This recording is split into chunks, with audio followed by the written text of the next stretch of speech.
Hello students, आज हम बात करेंगे 11th कॉमर्स के सब्जेक्ट अकाउंट्स की और जिसमें हम चैप्टर कर रहे हैं फाइनेंशियल स्टेटमेंट विद एडजस्टमेंट। आज इसमें हम जिस क्वेश्चन को डिस्कस करेंगे वो होगा क्वेश्चन नंबर 6।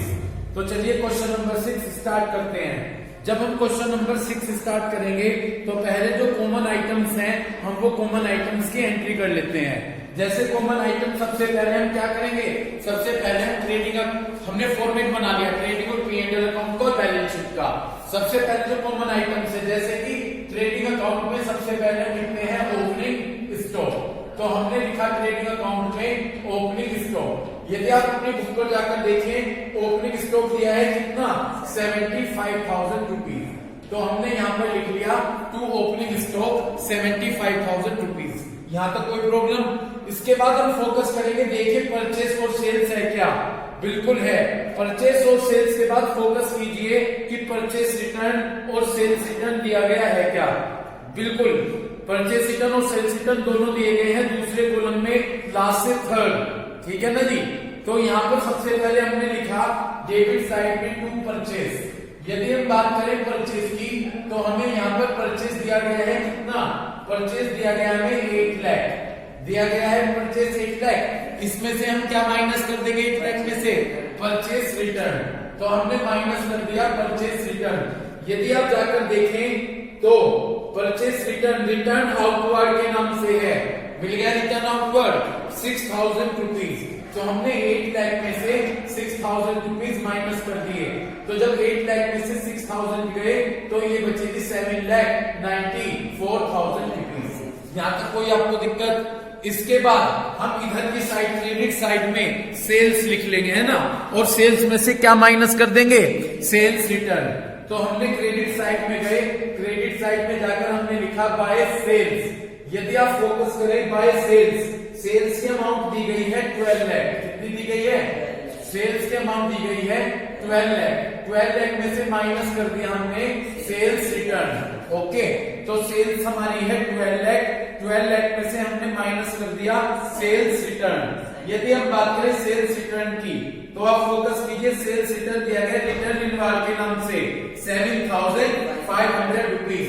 तो 12 लाख में से मैंने 7,500 रुपीज माइनस कर दिए। तो जब 12 लाख में से मैं 7,500 रुपीज माइनस करूंगा तो ये बचेंगे 11,92,500। तो ये बचे 11,92,500 रुपीज। हर्षित थोड़ा टाइम पे आएगा, ओके, बैठे प्लीज सीट। तो भाई सबसे पहले मैंने परचेस में से परचेस रिटर्न माइनस कर दिया, उसके बाद सेल्स में से क्या माइनस कर दिया, सेल्स रिटर्न। ओके, इसके बाद मैं यहाँ पर लायबिलिटी साइड में आता हूँ और अपना जो कॉमन प्रोसीजर है जैसे कि सबसे पहले कैपिटल, बुक पर फोकस करे जाकर कैपिटल कितनी दी गई है 2,50,000 है। सेकंड कॉलम दूसरे पेज पर पहला आइटम कैपिटल, कैपिटल दी गई है 2,50,000 रुपीज। ओके, इसके बाद फोकस कीजिए एडजस्टमेंट में जाकर कि कहीं पर आईओसी और आईओडी है क्या। सेकंड कॉलम में मतलब उसमें एडजस्टमेंट में जाकर ये फोकस करें कि कहीं पर आईओसी और आईओडी है क्या। यदि आप देखें तो ना तो आईओसी है और ना आईओडी है। तो यहाँ पर हमने एक लाइन छोड़ दी नेट प्रॉफिट और नेट लॉस की, उसके बाद टोटल की। ओके, इसके बाद आप क्या कीजिएगा, 3 चीज, ड्रॉइंग, लाइफ इंश्योरेंस और इनकम टैक्स। ट्रायल बैलेंस में जाकर सर्च कीजिए कि हमें ये दी गई है क्या, ड्रॉइंग्स, इनकम टैक्स और लाइफ इंश्योरेंस। यदि हम फोकस करें मेरे हिसाब से नहीं दी गई है, इसमें ना तो ड्रॉइंग्स दी गई है, ना लाइफ इंश्योरेंस है और ना इनकम टैक्स है। एक बार आप सभी भी फोकस कीजिए कि क्या ये चीज दी गई है। तो हम फोकस करते हैं, ना तो हमें क्या मिल दिया गया है ड्रॉइंग्स, ना लाइफ इंश्योरेंस और ना इनकम टैक्स। ओके, जब हमने इतना कर लिया अब इसके बाद हम अपना प्रोसीजर फॉलो करेंगे एडजस्टमेंट का। किसका प्रोसीजर फॉलो करेंगे, एडजस्टमेंट का। First adjustment, commission includes, commission में 1,600 रुपए इंक्लूड है कमीशन रिसीव इन एडवांस। जो कमीशन आपने कैसे रिसीव किया है, एडवांस रिसीव किया है। ओके, यानी अनअर्न्ड कमीशन, ठीक है ना, नहीं सॉरी, हाँ वही बात हो गई, कमीशन रिसीव इन एडवांस। दोबारा से फोकस कीजिएगा एक बार। कमीशन में 1600 रुपए कमीशन रिसीव इन एडवांस है, यानी आपने इनकम एडवांस रिसीव कर ली, यानी unearned commission. Okay, it means that commission receive in advance. इसके लिए आप ऊपर फोकस कीजिए जाकर, बिल्कुल पहले कॉलम का नीचे से थर्ड कमीशन क्रेडिट दिया गया है क्या? कमीशन क्रेडिट दिया गया है। कितना है कमीशन क्रेडिट? 4600। बिल्कुल मैंने P&L के क्रेडिट साइड में जाकर यहां पर लिख दिया बाय कमीशन। कितना दिया गया है कमीशन? ये दिया गया है कमीशन 4600 रुपीज। यहां तक कोई प्रॉब्लम? तो मैंने क्या लिख दिया? Bye commission 4600। नीचे फर्स्ट पॉइंट पर जाकर देखिए, कहा गया है कि कमीशन, भाई फोकस कर रहे हैं, कमीशन 1600 रुपए एडवांस में रिसीव कर लिया है। This is called unearned. ठीक है, तो मैंने माइनस कर दिया अनअर्न्ड कमीशन। क्या माइनस कर दिया? Unearned commission. कितना दिया गया है? 1600 रुपए। तो 4600 से ये 1600 गए, तो 3000 रुपीज बच गए। कोई दिक्कत? माइनस कर दिया। दूसरी जगह ये हमारे लिए लाइबिलिटीज है। क्या है हमारे लिए? तो लाइबिलिटीज में जाकर मैंने यहां पर लिख दिया अनअर्न्ड कमीशन। ओके, मैंने लाइबिलिटीज में जाकर क्या लिख दिया? Unearned commission 1600 rupees. किसी को कोई प्रॉब्लम हो तो बता दीजिए। क्लियर? क्लियर है? तो यहां पर जाकर शो कर दिया अनअर्न्ड कमीशन 1600 रुपीज। आगे चलिएगा। तो पहला एडजस्टमेंट तो हमारा क्लियर हुआ। पहले एडजस्टमेंट के बाद सेकंड एडजस्टमेंट पर फोकस कीजिए। सेकंड एडजस्टमेंट है कि फर्दर बैड डेट्स हैं। फर्दर बैड डेट्स कितने हैं? 2000 रुपीज। मिल गए फर्दर बैड डेट्स 2000। याद करो वो कंसेप्ट जो मैंने समझाया था, हर चीज समझ में आ गया। फर्दर बैड डेट्स हैं और प्रोविजन बनाने को कहा है 5%। ये न्यू प्रोविजन है, इनके ब्रैकेट में न्यू लिख दीजिए। ये क्या है? ये न्यू प्रोविजन है। ठीक, ऊपर भी जाकर ट्रायल बैलेंस में चेक करो। ट्रायल बैलेंस में जाकर देखो बैड डेट्स और प्रोविजन फॉर बैड डेट्स है क्या। यदि आप ट्रायल बैलेंस में जाकर देखे, बैड डेट्स भी हैं और प्रोविजन, वे जो प्रोविजन है ना ऊपर ट्रायल बैलेंस में मिल गए क्या, उन्हें ब्रैकेट में ओल्ड लिख लो। वो ओल्ड प्रोविजन है। कौन से हैं? चलिए, अब मैंने बताया था कि यदि ये प्रोसीजर आ जाए, सुनिएगा मुझे ध्यान से, मैंने बताया था कि अगर ये प्रोसीजर आ जाए तो आप क्या करेंगे। अब आप सबसे पहले असेट्स में जाकर डेटर्स लिखेंगे। असेट्स में जाकर क्या लिखेंगे? डेटर्स।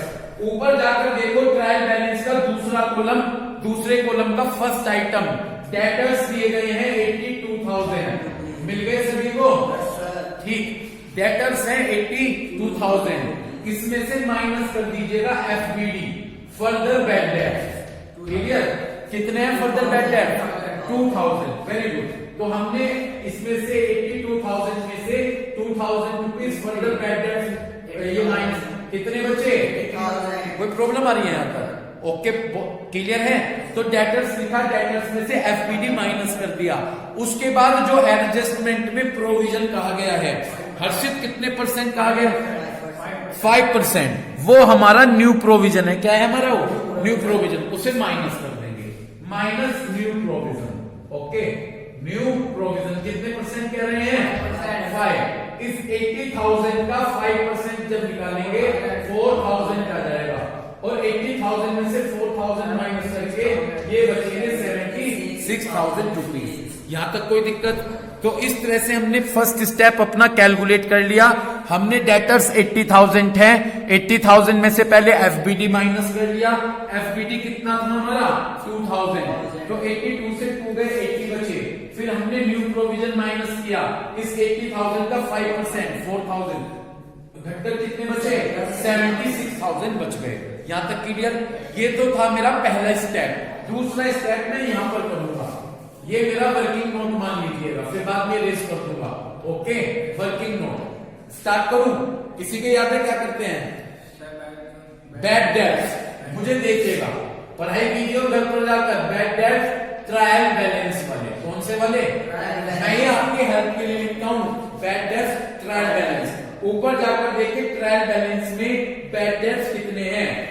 1500 है क्या? 1500। तो मैंने यहां पर लिख दिए बैड डेट्स 1500 रुपए। कोई दिक्कत? इधर फोकस कर लो। सबसे पहले बैड डेब्ट कौन से देख लिए, ट्रायल बैलेंस वाले। उसके बाद एडजस्टमेंट फर्दर बैड डेब्ट प्लस करेंगे फर्दर बैड डेब्ट कौन से वाले, एडजस्टमेंट वाले। ओके कितने हैं 2000।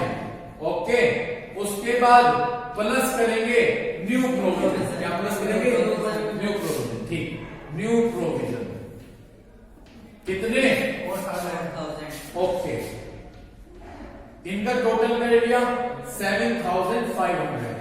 यहां तक कोई दिक्कत। माइनस करेंगे ओल्ड प्रोविजन। ओल्ड प्रोविजन कहां मिलेंगे, ट्रायल बैलेंस में। ओल्ड प्रोविजन कौन से माइनस करेंगे, ट्रायल बैलेंस वाले। हर्षित ट्रायल बैलेंस में कितने हैं ओल्ड प्रोविजन 8000।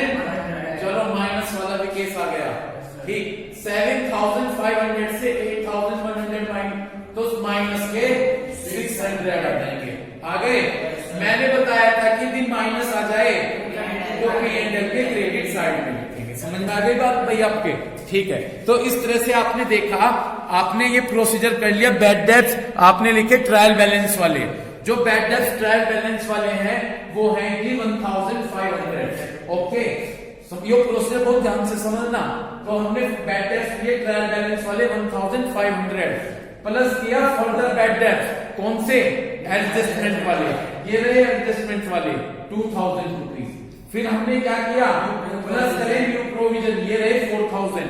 तो टोटल करके आ गया 7500 रुपीज।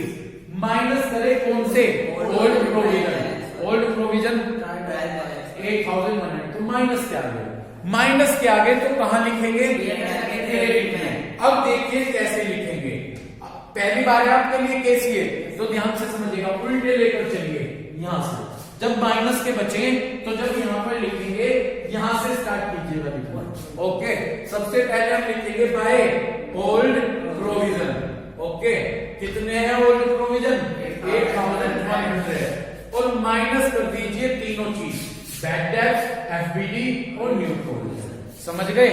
तो मैंने क्या किया यहाँ पर, मैंने लिखा बैड डेब्ट्स। बैड डेब्ट्स कितने मेरे 1500 minus further bad debts. Further bad debts कितने 2000। फर्दर बैड डेब्ट्स है जी 2000। Very good. और minus new provision 4000। New provision कितने 4000। तो इसमें से माइनस कर दीजिएगा, ये बचेंगे 600 रुपीज। तो जब माइनस के हो तो इस तरह से आपने करना है। क्लियर हो गई बात। तो जब आप वर्किंग नोट करेंगे, वर्किंग नोट आप बैलेंस शीट के नीचे करेंगे। तो जब आपकी माइनस आ जाएगा तो क्रेडिट साइड में लिखेंगे और यहां से स्टार्ट कर दीजिए। ओल्ड प्रोविजन लिखकर ये तीनों चीज माइनस कर दीजिएगा। समझ में आ गया प्रोसीजर आपके। ठीक है जी। तो इस तरह से हमने ये कर दिया अपना प्रोसीजर। अब आगे चलें। इसके बाद ये प्रोसीजर करने के बाद अब हम अपने नेक्स्ट एडजस्टमेंट पर चलते हैं। लेकिन इससे पहले वो कैलकुलेशन में इरेज कर देता हूं, ठीक है ना।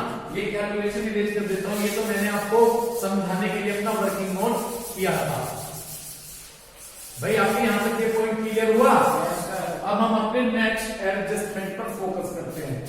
ये वाला जो एडजस्टमेंट मैंने किया ये बहुत इंपॉर्टेंट है, तो इसको आप बहुत अच्छे से क्लियर कर लेना है ना। चलिए नेक्स्ट हम बात करेंगे एडजस्टमेंट की, थर्ड एडजस्टमेंट की। थर्ड एडजस्टमेंट है एक्सपेंसेस पेड इन एडवांस। आपने एक्सपेंसेस एडवांस में पे किए, आराम से आना बिल्कुल। आपने एक्सपेंसेस एडवांस में पे किए, वेजेस 5000 और इंश्योरेंस 1200 रुपीज। ठीक है। जो खर्चा आप एडवांस में पे करते हैं वो प्रीपेड कहलाता है। जो एक्सपेंसेस आप एडवांस में पे करते हैं वो क्या कहलाता है, प्रीपेड। तो ये कहना चाह रहे हैं कि वेजेस प्रीपेड 5000 है और इंश्योरेंस प्रीपेड 1200 रुपए है। ओके तो चलें इस प्रोसीजर को करें। अब देखिएगा सबसे पहले कौन सा एक्सपेंसेस एडवांस बताया गया पे किया है, वेजेस। आपके एक बात समझ में आई, अगर कोई एक्सपेंसेस एडवांस में पे करते हैं, बाद में कर लेना वैसे बैठ जाओ, वो प्रीपेड है तो वेजेस चेक कीजिए ऊपर वेजेस कितनी दी गई है। वेजेस है 1,25,000। वेजेस ट्रेडिंग में आता है, कहां पर आता है, तो मैंने ट्रेडिंग के डेबिट में जाकर लिख दिया वेजेस कितना बताया गया है 1,25,000। यहां तक कोई दिक्कत, क्लियर। कितना सेकंड पॉइंट थर्ड में कितने बताए गए कि एक्सपेंसेस एडवांस में पे किए 5000 माइनस कर दिया प्रीपेड माइनस प्रीपेड। अगर कोई एक्सपेंसेस एडवांस में पे करते हैं वो प्रीपेड कहलाता है। कितने हैं 5000 तो 125 से 5 माइनस कर दिए 1,20,000 बचे। कोई दिक्कत? तो अगर प्रीपेड एक्सपेंसेस है उन्हें पर्टिकुलर एक्सपेंसेस से माइनस कर दीजिए और अब आपको एडवांस में पे कर दिए दोबारा नहीं देने हैं तो ये आपके लिए असेट्स है। असेट्स में जाकर दिखा दीजिए प्रीपेड वेजेस। क्या दिखा दीजिए प्रीपेड वेजेस। कितनी है प्रीपेड वेजेस 5,000 रुपीज। इतनी बात आपकी क्लियर हो गई। नेक्स्ट इसी में एक बात और कही गई है कि इंश्योरेंस भी आपने किस में पे कर दिया एडवांस में। तो ये भी आपका इंश्योरेंस जो एडवांस में पे किया ये भी आपका प्रीपेड है। ऊपर जाकर देखें कहीं इंश्योरेंस वेजेस के नीचे ही दिया गया है।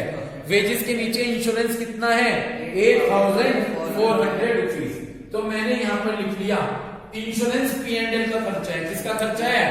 तो P&L के डेबिट साइड में जाकर मैंने यहां पर लिखा टू इंश्योरेंस। कितना है 8,400 लिख लिया 8,400 माइनस प्रीपेड माइनस प्रीपेड। कितने एक्सपेंसेस एडवांस में पे किए गए हैं 1200 है ना। तो 8,400 से 1200 गए 7,200। ओके क्लियर हो गई बात।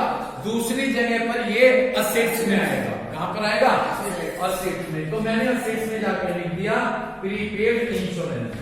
क्या लिख दिया जाकर प्रीपेड इंश्योरेंस। कितना है 1,200। कोई दिक्कत? क्लियर है। तो इस तरह से हमारे 3 एडजस्टमेंट हो गए। अब हम फोर्थ एडजस्टमेंट पर फोकस करेंगे। फोर्थ एडजस्टमेंट में यह कहा गया कि रेंट और सैलरी 11 महीने के लिए पे की गई। जो रेंट पे किया गया वो भी 11 महीने के लिए पे किया गया और जो सैलरी पे की गई वो भी 11 महीने के लिए पे की गई। पहले मुझे एक बात ध्यान से सुनो। बोलूं साल में कितने महीने होते हैं 12 और इन्होंने 11 के लिए पे किया यानी एक महीने के लिए पे नहीं किया वो आउटस्टैंडिंग है। 1 महीने का पे करना बाकी है। इतनी बात क्लियर हो गई। तो रेंट भी 1 महीने का पे करना बाकी है और सैलरी भी 1 महीने का पे करना बाकी है। तो ये हमारे लिए आउटस्टैंडिंग है। सबसे पहले रेंट ढूंढिए। ऊपर जाकर रेंट ट्रायल बैलेंस में कितना दिया गया है 5,500। देखिए 1 मिनट रेंट आपका 5,500 है। ओके कितने महीने का पे किया 11 का। तो ये 11 महीने का दिया गया है। 11 से डिवाइड कर दीजिए तो 1 महीने का 500 रुपए आ गया। यानी 1 महीने का रेंट कितना बैठता है 500। समझ गए? दोबारा से सुने। कहा रेंट 11 महीने के लिए पे किया गया। 1 महीने साल में 12 होते हैं तो 1 महीने का देना बाकी है। अब ये देख लीजिए 1 महीने का कितना बैठता है। तो आपने क्या किया रेंट 5,500 है उसे किससे डिवाइड कर दिया 11 से। तो 1 महीने का 500 रुपए यानी 500 रुपए देने बाकी हैं रेंट के लिए। अब देखिएगा रेंट आपका P&L के डेबिट में आता है। कहां पर आता है P&L के डेबिट में। तो मैंने यहां पर रेंट लिखा 5,500 लिख लिया। कितना लिख लिया 1 महीने का देना बाकी है तो प्लस कर दिया मैंने आउटस्टैंडिंग। कितना है 1 महीने का 500। तो मैंने इसमें 500 रुपीज ऐड कर दिए यानी टोटल 6,000 रुपीज आ गए। समझ गए क्या? तो रेंट हमारा 5,500 था। 1 महीने का देना बाकी है आउटस्टैंडिंग है तो जाकर प्लस कर दिया आउटस्टैंडिंग 500 टोटल आ गए 6,000 रुपीज। कोई दिक्कत? दूसरी जगह ये आउटस्टैंडिंग रेंट हमारा लायबिलिटीज होगा। ठीक है तो लायबिलिटी साइड में जाकर हमने दिखा दिया आउटस्टैंडिंग रेंट कितना। ये आउटस्टैंडिंग रेंट 500 रुपीज है। यहां तक कोई दिक्कत? तो ये तो हमने रेंट का प्रोसीजर कर लिया। ऐसे ही किसका बताया गया है साथ में सैलरी भी कही गई है कि सैलरी 11 महीने की आपने क्या की है पे की है। ठीक है सैलरी जाकर चेक करें ऊपर सैलरी कितनी दी गई है जी। तो सैलरी आपकी सैलरी 35,200 है डिवाइड बाय 11 कर दीजिए। ठीक है सैलरी 35,200 है 11 महीने की पे की है। तो क्या कर रहे हो क्या कर रहे हो, सैलरी, सैलरी क्या बताई गई है, सैलरी बताई गई है कि सैलरी बताई गई है 35,200 रुपीज, ठीक है ना, डिवाइड बाय कितने महीने की पे की है, 11 मंथ की, तो 11 से डिवाइड कर दीजिए, तो 35,200 को 11 से डिवाइड कर 3,200 आ गए। ओके, यानी कितनी देनी बाकी है, 3,200 रुपीज देनी बाकी है, ठीक है, आउटस्टैंडिंग है। तो यहाँ पर सबसे पहले आप ट्रेडिंग P&L में लिखते हैं, सैलरी कहां पर लिखते हैं, P&L में लिखते हैं, तो हमने लिखते हैं यहाँ पर टू सैलरी 35,200 प्लस आउटस्टैंडिंग कितनी देनी बाकी है, 3,200 ऐड कर दीजिए, तो 38,400 रुपीज आ गए। तो सैलरी थी 35,200 प्लस आउटस्टैंडिंग कर दिया, कितने देने बाकी हैं, 3,200, तो ये आ गया जी 32,400। दूसरी जगह आउटस्टैंडिंग हमारे लिए लायबिलिटीज है, तो लायबिलिटी साइड में जाकर मैंने लिखा दिया यहाँ पर आउटस्टैंडिंग सैलरी कितनी 3,200। ये प्रोसीजर आपके समझ में आ गया है क्या, ठीक है। तो इस तरह से रेंट और सैलरी का जो भी एडजस्टमेंट था वो हमने आपके सामने परफॉर्म किया कि कैसे ये कंसेप्ट हमने सोल्व किया। ओके, इसके बाद अब हम अपने नेक्स्ट एडजस्टमेंट पर चलते हैं। नेक्स्ट एडजस्टमेंट, ये बहुत इंपॉर्टेंट एडजस्टमेंट है, तो इसको आप बड़े ध्यान से सुनिएगा। Loan from x has been taken at 18% per annum interest. आपने जो एक्स से लोन लिया था, किससे लोन लिया था, वो एक्स से जो लोन लिया था उस पर आपको 18% ईयर के हिसाब से इंटरेस्ट देना है, 18% पर एनम। यानी जो लोन लिया था उस पर कितना इंटरेस्ट पे करना है, 18% पर एनम के हिसाब से इंटरेस्ट पे करना है। ओके, ये तो आपका एडजस्टमेंट है। अब आप ऊपर जाकर देखें, आपने एक्स से कितना लोन लिया था, 10,000 लिया था। देखिएगा मुझे यहां पर करते हुए, हमने एक्स से लोन लिया था 18,000 का, लिया था क्या, और जब लोन लिया था तो इंटरेस्ट का क्या रेट था, 18%। अच्छा, लोन लिया था आपने 10,000 का, सॉरी लोन था आपका 10,000 का और इंटरेस्ट का रेट था 18%। तो देखिए इस 10,000 का 18% कैलकुलेट कर लीजिए। जब इस 10,000 का 18% कैलकुलेट करेंगे 1,800 रुपया आ जाएगा। कितना जाएगा, 1,800 आ जाएगा। यानी आपने जो लोन लिया है उस पर आपको कितना इंटरेस्ट देना है, 1,800 रुपए। ऊपर ट्रायल बैलेंस में जाकर देखें, जहां लोन फ्रॉम एक्स लिखा हुआ है, मिल गया 10,000 तो लोन लिया था, और नीचे है इंटरेस्ट ऑन एक्स लोन, आपने 1,500 रुपए का इंटरेस्ट पे कर दिया। कितना इंटरेस्ट दे दिया, 1,500, और वहां पर कितना इंटरेस्ट आया है, 1,800। यानी 1,800 तो इंटरेस्ट है, 1,500 आपने दे दिया, कितना और देना बाकी है, ये आउटस्टैंडिंग इंटरेस्ट है, यानी 300 रुपए का आउटस्टैंडिंग इंटरेस्ट हो गया। ठीक है, अब आपको कैसे करना है, देखिएगा। लोन हमेशा आपके लिए लायबिलिटीज होती है। इधर देखो, लोन हमारे लिए क्या होती है, लायबिलिटीज। तो हमने लिखा लोन फ्रॉम एक्स, ठीक है, लोन फ्रॉम एक्स। कितना लोन ले रखा है, 10,000 प्लस आउटस्टैंडिंग इंटरेस्ट। कितना इंटरेस्ट देना बाकी है, 300। तो इसमें 300 ऐड करके बाहर शो कर दीजिए 10,300 रुपीज। समझ गए भाई? एक बात सुनो, 10,000 का लोन था, 1,500 रुपए इंटरेस्ट दे दिए, कितने और देने बाकी हैं, 1,800 आए थे, 300 और देने बाकी हैं। तो लोन हमारे लिए लायबिलिटीज है, 10,000 में आउटस्टैंडिंग इंटरेस्ट ऐड कर दीजिए 300, तो टोटल आ गया 10,300। अब इंटरेस्ट हमारे लिए एक्सपेंसिव है, तो P&L के डेबिट साइड में जाकर लिखेंगे टू इंटरेस्ट ऑन लोन। 1,500 रुपए तो वो है और 300 रुपए आउटस्टैंडिंग है, तो 300 रुपए आउटस्टैंडिंग ऐड कर दीजिए, टोटल आ गया 1,800 रुपीज। ये हमारा एडजस्टमेंट है। इतनी बात क्लियर हो गई?